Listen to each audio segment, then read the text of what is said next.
दोस्तों नमस्कार। जैसा कि आप लोग जानते हैं ईसीसीई एजुकेटर के लिए 2 चरणों में अभी भर्तियां चल रही हैं। हालांकि पहले चरण की जो भर्ती है और जो दूसरे चरण की भर्ती है, कुछ जिले तो ऐसे भी हैं जहां पर अभी पहले चरण के अंतर्गत, जैसा कि आप लोग जानते हैं कि पिछले साल ये वैकेंसी आई थी जिसमें 10,668 पद थे। इन पदों पर भी अभी कुछ जिलों में आवेदन बाकी हैं। तो किन किन जिलों में आवेदन बाकी हैं, कहाँ कहाँ पर आवेदन चल रहे हैं, इसके बारे में पूरी जानकारी देंगे।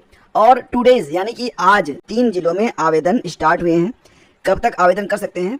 और आप लोगों के बहुत ज़्यादा कमेंट आ रहे थे जौनपुर जनपद के बारे में कि जौनपुर जनपद में ईसीसी एजुकेटर की वैकेंसी कब आएगी।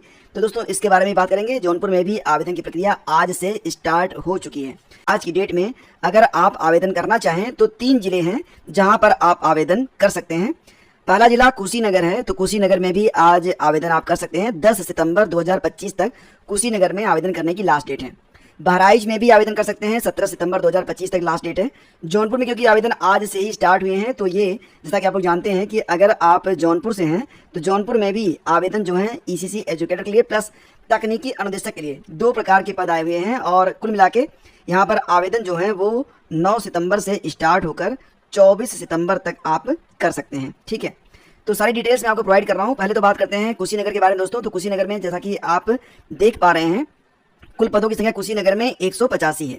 और रही बात ये योग्यता के बारे में, तो आप जानते हैं कि ईसीसी एजुकेटर के लिए जो योग्यता रखी जाती है वो ये होती है कि आप ग्रेजुएट हो आर्ट से या फिर साइंस से, लेकिन होम साइंस विषय आपका होना चाहिए। होम साइंस कंपलसरी है। ठीक है, तो अगर आपने बीए किया है, बीएससी किया है, लेकिन होम साइंस है तो फिर आप आवेदन कर सकते हैं। यहाँ पर आपका स्नातक में 50% अंक होना चाहिए। लेकिन अगर आप ओबीसी हैं या फिर एससी हैं या फिर एसटी हैं तो 5% छूट मिलती है, यानी कि तब 45% अंकों के साथ अगर आप स्नातक होम साइंस से उत्तीर्ण हैं तो आप आवेदन कर सकते हैं।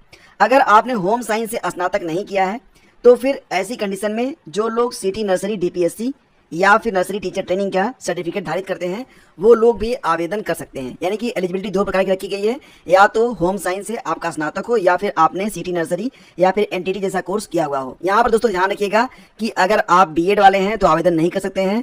आप बीटीसी वाले हैं, दैट इज डीएलएड, तो डीएलएड वाले भी यहाँ पर मान्य नहीं है। बीटीसी डीएलएड के लिए यहाँ पर कोई मान्यता नहीं है, तो बीएड और बीटीसी वाले यहाँ पर आवेदन नहीं कर सकते हैं।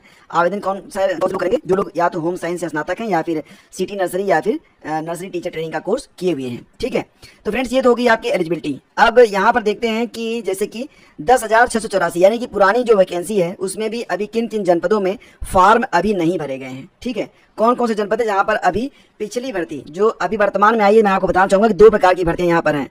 एक तो आपकी यहाँ पर 10,684 भर्ती है, 10,684 पदों की भर्ती जो कि पिछले साल की है, 2024 की भर्ती है।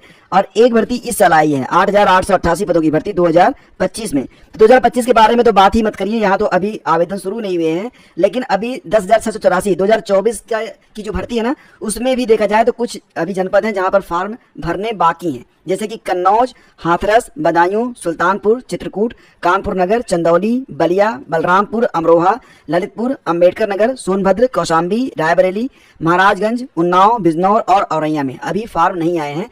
पिछली भर्ती 2024 के ही फॉर्म नहीं आए हैं, तो फॉर्म आएंगे, उसके बाद प्रक्रिया आगे बढ़ेगी।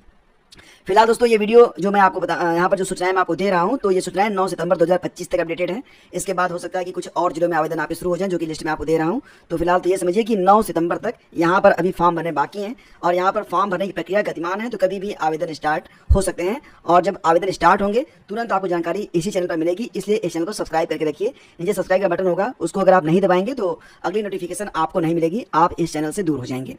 तो फ्रेंड्स यहाँ पर देखिए, इसके बाद आप लोग ध्यान रखिएगा, सब्सक्राइब नहीं कर रहे हैं तो कोई नई जानकारी के लिए आपको फिर से विजिट करना पड़ेगा अलग अलग चैनलों पर। इस चैनल पर तो शायद आप नहीं आ पाए। ठीक है, नेक्स्ट है कि जौनपुर जिले में देखिए ईसीसी एजुकेटर के लिए और तकनीकी अनुदेशक के लिए जो भर्ती प्रक्रिया है आज से यानी कि 9 सितंबर से स्टार्ट हो गई, जो कि 24 सितंबर 2025 तक चलेगी। तो जौनपुर जनपद में दोस्तों 2 प्रकार के पद हैं। पहला तो ये है कि ईसीसी एजुकेटर का पद है, दूसरा है तकनीकी अनुदेशक। तो ईसीसी एजुकेटर में 10,313 रुपये मिलेगा महीने में, तकनीकी अनुदेशक को मिलेगा 10,450 रुपये। तो सैलरी तो लगभग 10,000 के आसपास है, कोई फर्क नहीं है। ईसीसी एजुकेटर में कुल 277 पद हैं, 277 है, और तकनीकी अनुदेशक में कुल 61 पद हैं। अब यहाँ पर ध्यान रखिएगा कि ईसीसी एजुकेटर के बारे में मैं आपको बता चुका हूँ कि 21 से 40 साल की उम्र वाले आवेदन कर सकते हैं, महिला पुरुष दोनों के लिए पद है। अगर आप किसी अन्य जनपद से किसी भी अन्य जनपद में आवेदन कर सकते हैं, जैसे कि ये जो आप देख रहे हैं वैकेंसी, जौनपुर में आवेदन करना चाहते हैं आप, आजमगढ़ से आप आवेदन कर सकते हैं, किसी भी जनपद से हो आप आवेदन कर सकते हैं। शैक्षिक योग्यता क्या रहती है, तो बीए या बीएससी, जैसे कि मैंने आपको बताया था, गृह विज्ञान होना चाहिए, 50% सामान्य, और जो लोग रिजर्व कैटेगरी से हैं वो 45% पर भी मान्य होते हैं। या फिर आपके पास एनटीटी, एनटीई, सिटी नर्सरी इस प्रकार का कोई कोर्स है तो ये आप यहाँ पर आवेदन कर सकते हैं। सेवा योजना पोर्टल से जाकर ही आपको आवेदन करना पड़ता है, जिसका लिंक डिस्क्रिप्शन में दिया गया है, या फिर आप गूगल पर सेवा योजना यूपी लिख कर सर्च करेंगे तो रोजगार संगम नाम से वेबसाइट ओपन होती है और इसके बाद आप आवेदन कर सकते हैं। दोस्तों बात करते हैं तकनीकी अनुदेशक में कौन कौन से लोग आवेदन कर सकते हैं, तो यहाँ पर ध्यान दीजिएगा, कुल मिला के 4 प्रकार के पद हैं तकनीकी अनुदेशक में। पहला तो है इंजीनियरिंग और वर्कशॉप ट्रेड के लिए, तो यहाँ पर कुल 16 पद हैं और इसके लिए संबंधित ट्रेड में आपकी ITI होनी चाहिए। दूसरा पद है एनर्जी एंड एम्पावरमेंट ट्रेड के लिए, 15 पद हैं, इसमें भी आपसे ITI मांगा गया है संबंधित ट्रेड में। तीसरा है एग्रीकल्चर, तो यहाँ पर ITI तो नहीं मांगा गया, लेकिन अगर आपने BSc एग्रीकल्चर से किया हुआ है तब आप यहाँ पर आवेदन कर सकते हैं। होम एंड हेल्थ के लिए 15 पद हैं, इसमें BSc होम साइंस या संबंधित ट्रेड में ITI, दोनों में से कोई एक आपका होना चाहिए। तो ये सारी जानकारी दोस्तों, और फिलहाल ये लेटेस्ट अपडेट है, और अधिक जानकारी के लिए आप लोग हमसे जुड़ सकते हैं, सब्सक्राइब कर सकते हैं। तो मिलते हैं आपसे अगले वीडियो में। Thank you.